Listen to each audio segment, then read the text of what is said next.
Bienvenidos y gracias por estar con nosotros en este episodio número 15. Recuerden que los episodios son secuenciales, así que si algún concepto no queda claro, vuelvan a revisar los previos.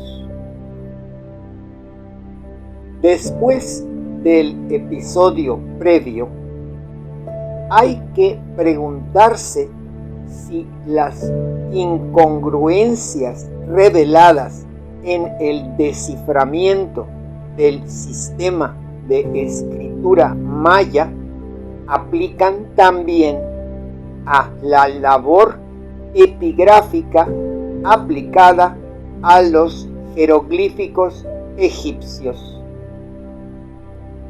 En este caso, tenemos que ubicarnos en los comienzos del siglo XIX para encontrar las raíces de los trabajos llevados a cabo en dicha materia. La egiptología, sobre todo a través de una inscripción triple. La piedra de Rosetta. El monumento en cuestión es parte de una estela egipcia del 196 a.C., con una inscripción encargada por parte del faraón Ptolomeo V. El texto registra un decreto expresado en 3 lenguas y relacionado con los respectivos sistemas de escritura, o sea, en jeroglíficos egipcios, demótico y griego antiguo. Es muy interesante notar que el texto en griego es el más largo de los 3, siendo el en jeroglíficos el más reducido, dejando entender que, al contrario de lo que se podría pensar, un sistema de escritura de tipo alfabético resulta ocupar más espacio. No parece ser una mejora de los sistemas previos.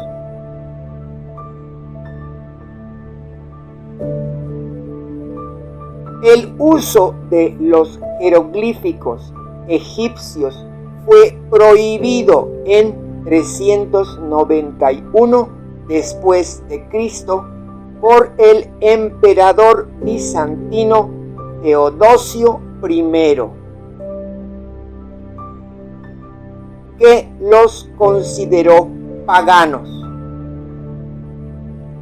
La última inscripción conocida es del 24 de agosto de 396 después de Cristo.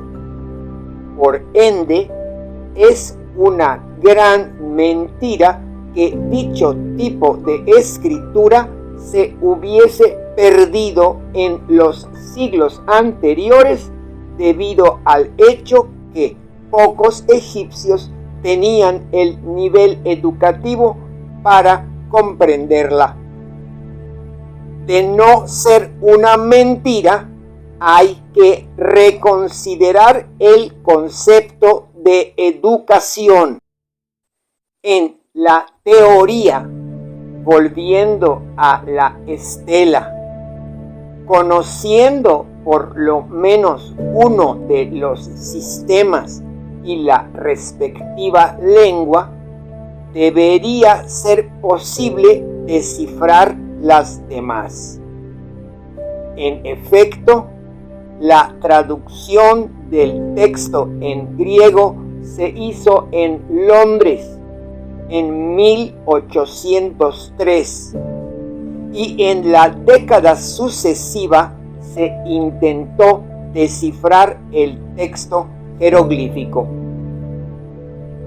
Después de intentos fracasados de desciframiento de las dos otras lenguas por parte de diferentes estudiosos, incluyendo el británico Young, en 1822 se propuso una interpretación en egipcio antiguo. La propuesta la hizo el francés Jean-François Champollion, que envió sus hipótesis en 1822 a otro estudioso que las difundió. Él había nacido en 1790 y no había recibido educación formal hasta los 8 años de edad, para luego abandonar la escuela por ser flojo y no apto a la disciplina escolar. Por ende, su padre le consiguió un tutor particular, un fraile benedictino que a lo largo de 3 años le enseñó el latín y el griego. Más tarde empezó a estudiar también otras lenguas de Oriente Cercano y Medio, incluyendo el copto común y litúrgico, ayudado por un vecino egipcio. Champollion estaba convencido que, para descifrar los textos egipcios, fuese necesario el uso del copto. Se trata de una hipótesis bastante atrevida,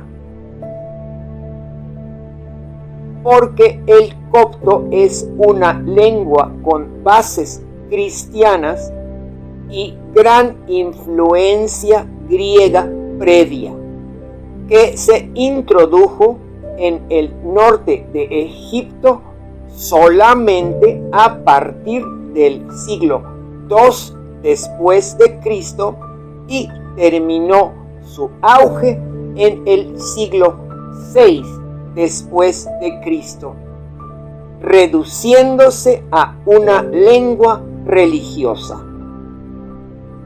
También se propone sin evidencia como una evolución del sistema de escritura demótico que apareció en el siglo II antes de Cristo. Es como mínimo descabellado pensar que un sistema de escritura que tenía más de 2000 años de antigüedad viniese a ser utilizado para expresar una lengua de recién introducción, que pudiera haber tenido una fonética bien diferente de la lengua egipcia antigua. Además, cuando el estudioso francés propuso el uso del copto para comprender la inscripción en demótico, la lengua original ya había sufrido la latinización y los errores fonéticos asociados al griego antiguo.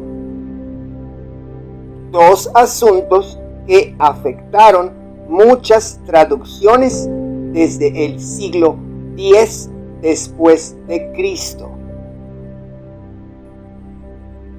Recobra aliento y dale like al canal. La labor de Champollion produjo una hipótesis prácticamente similar a la que se dará 130 años más tarde por Knorosov acerca del sistema de escritura maya. Algunos signos tendrían valor alfabético, otros silábico y otros aún logográfico. A lo largo de más de un siglo, algunas de las primeras propuestas fueron retocadas, aún así conservando los conceptos básicos. Es curioso notar que se considera desaparecida también la lengua de las inscripciones egipcias.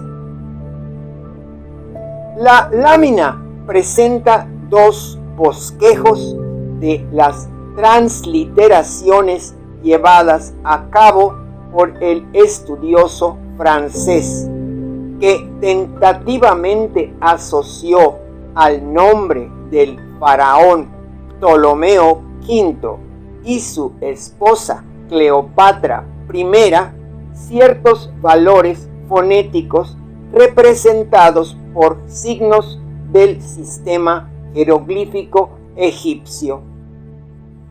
Se aprecian las incongruencias de transliteración. La consonante T indicada por dos signos diferentes y la vocal I indicada con un signo doble que, cuando aislado, indicaría la E. Además, en el caso del faraón, el número de signos no coincide con el número de letras del alfabeto griego, que son 10 y no 7. En 1824, el mismo estudioso deletreó el nombre de Ramsés, que ya se vio con anterioridad ser altamente tentativo. Finalmente, parece que una vez más nos encontremos con una lengua desconocida y un sistema de escritura también malinterpretado. Empero, vamos a ver si la técnica de Champollion aplica a los nombres de los emperadores romanos previos a la prohibición de 391 después de Cristo. De ellos nunca se habló y el silencio sigue. Aparte el libro del estudioso Henri Gautier, que publicó la lista en 1917 en el libro Los Reyes de Egipto, de los nombres de los plenipotenciarios que controlaron el territorio de Egipto. A la obra pertenecen los dibujos que utilizaremos. sus nombres y títulos se inscribieron en griego, romano y también en jeroglíficos. Para que no sea largo y aburrido, nos limitaremos a 2 emperadores, Tiberio y Calígula. En el caso de Tiberio, cabe mencionar que su nombre completo era Tiberio Julio César Augusto y que siempre era expresado casi por completo, no como acostumbramos hacerlo hoy en día. Gobernó entre 14 y 37 después de Cristo, la época del nacimiento de la religión cristiana. Su nombre de nacimiento fue Tiberio Claudio Nerón y lo cambió el día de su entronización. En el ejemplo superior, el nombre aparece 2 veces en la misma línea y de manera diferente. En el ejemplo inferior, el nombre se muestra curiosamente largo con respecto a las primeras versiones y también al nombre en latín y griego. Es patente que la aplicación de sustituciones vocálicas o silábicas no resultaría en ninguna de las 2 otras lenguas.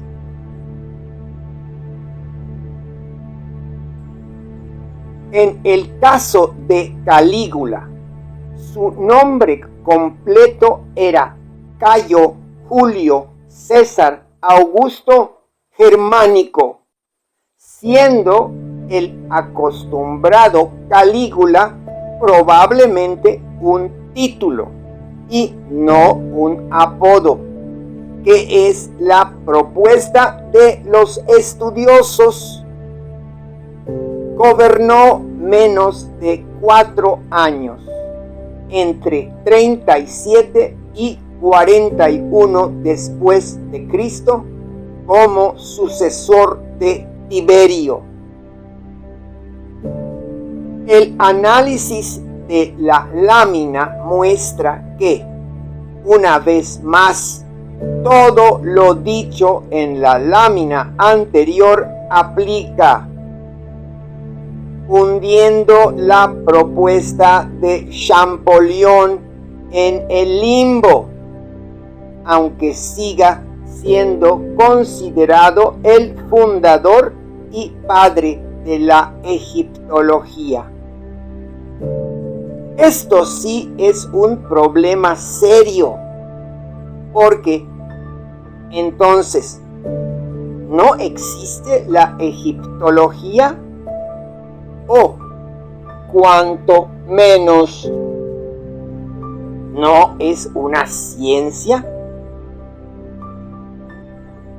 Estamos convencidos que exista y también sea una ciencia, pero son las premisas consideradas correctas las que están equivocadas. El sistema de escritura no ha sido comprendido y la lengua utilizada es la incorrecta. Nosotros empezaremos buscando la lengua. Además, analizando por qué se llegó a postular hipótesis sin tener una evidencia real. Si creemos que los asuntos derivados de dichos errores sean de importancia menor, es porque no entendemos que no se trata solo de nombres, sino también de la comprensión de toda la cultura egipcia, desde la teología hasta la realidad social, y desde las costumbres hasta el legado que ha llegado a nuestros días. Con paciencia, el felino nos guiará a la razón.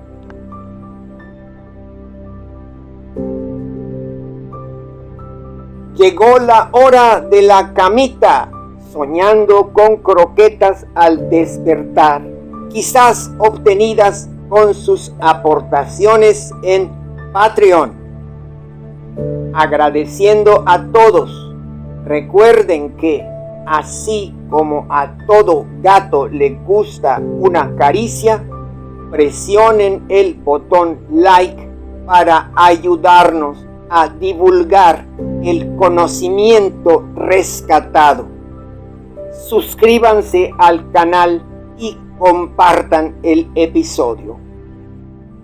A la próxima.